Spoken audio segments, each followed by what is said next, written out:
Hello everyone, today I had a scheduled flight for New York to attend the Times magazine's gala for the 100 influential emerging leaders of the world. However, I was unjustly stopped in the Karachi International Airport by the FIA officials. They haven't given me any explanation. They have took my passport and my name is not in the ECL. They are not even responding to my queries. I think this is just an act to silence the genuine Baloch voices, because there was not a legitimate purpose to prevent my travel, just to silence the Baloch voices internationally, to conceal the 2 decades long genocide and the human rights violation back in Balochistan.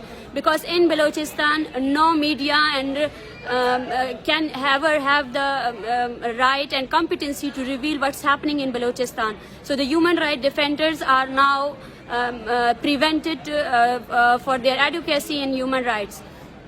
And we believe that it will worsen the situation in Balochistan. We will fight back. We will expose the state crimes back in Balochistan.